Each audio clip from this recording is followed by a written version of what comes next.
Sebuah sekolah yang seharusnya menjadi tempat mencari ilmu, namun ternyata menjadi tempat bermain bagi anak-anak yang tak kasat mata. Dan inilah cerita sekolah terbengkalai Fureai, Hokkaido, Jepang. Tempat ini awalnya hanyalah sekolah biasa. Tahun 1975, bangunan itu dibuka sebagai Asahi Elementary School, hasil penggabungan 3 sekolah kecil di Yubari. Saat itu, kota masih ramai. Anak-anak memenuhi lorong. Suara langkah dan tawa terdengar setiap hari. Perlahan, semuanya berubah. Industri tambang yang menjadi pusat ekonomi daerah itu perlahan ditinggalkan. Keluarga pergi satu persatu, dan jumlah murid menyusut drastis.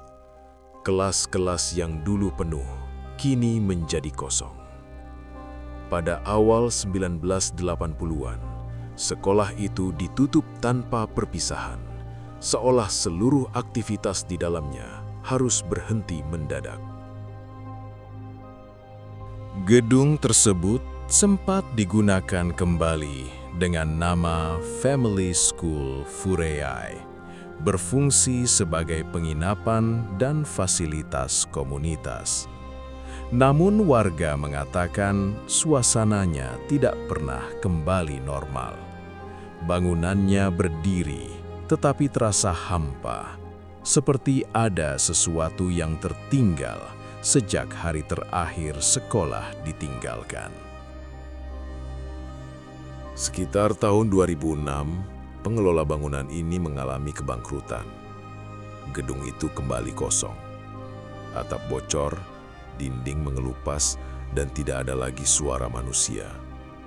Sejak saat itulah, cerita-cerita aneh mulai beredar di kalangan warga sekitar.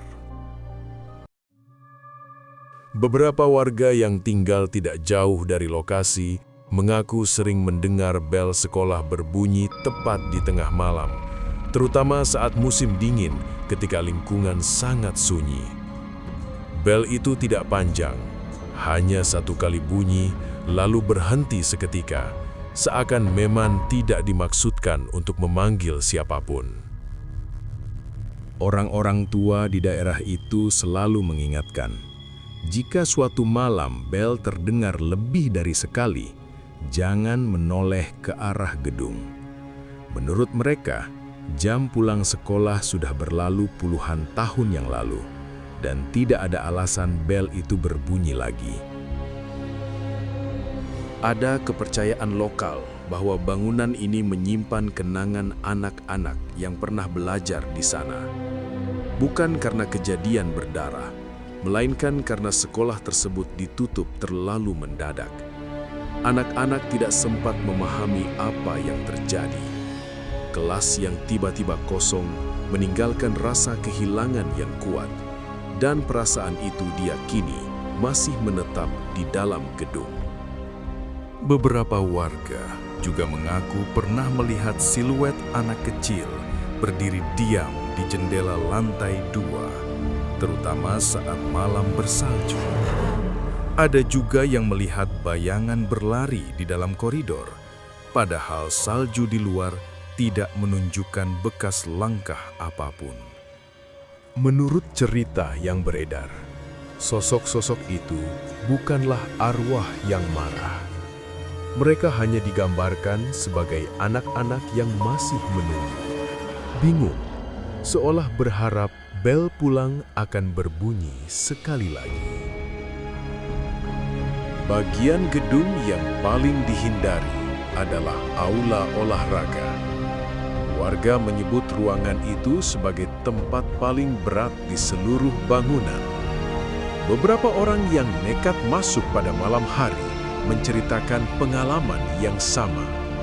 Suhu yang tiba-tiba turun drastis, suara napas panjang yang terdengar jelas namun tidak berasal dari arah manapun, dan perasaan kuat seolah ada sesuatu yang memperhatikan dari atas ring basket. Orang tua setempat sering berkata, jika aula terasa menyempit padahal ukurannya luas, berarti ada yang sedang berdiri di sana, meski tidak terlihat. Cerita lain yang sering disebut adalah tentang jam dinding di salah satu ruangan. Jam itu selalu berhenti pada waktu yang sama. Meski dilepas dan dipindahkan, jarumnya tetap berhenti di jam tersebut. Waktu itu dipercaya sebagai hari terakhir sekolah benar-benar ditinggalkan saat suara anak-anak menghilang untuk selamanya.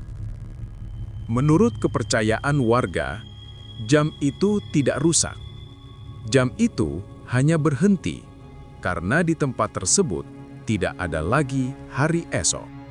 Karena itulah muncul larangan tidak tertulis yang masih dipegang hingga sekarang. Jangan menyebut nama sekolah keras-keras di malam hari. Jangan membawa pulang barang apapun dari gedung. Dan jangan bercanda berlebihan di sekitar lokasi. Konon, orang yang melanggar larangan tersebut akan tersesat di jalan pulang meski jaraknya dekat. Ada pula yang bermimpi duduk di bangku kelas, sementara seseorang berdiri di depan ruangan, memanggil nama satu persatu, seperti daftar hadir yang tidak pernah selesai. Bagi masyarakat Yubari, Family School Fureyai bukan tempat roh jahat. Bangunan itu hanyalah tempat yang tidak ingin dilupakan. Yang tinggal di sana bukan kemarahan, melainkan penantian.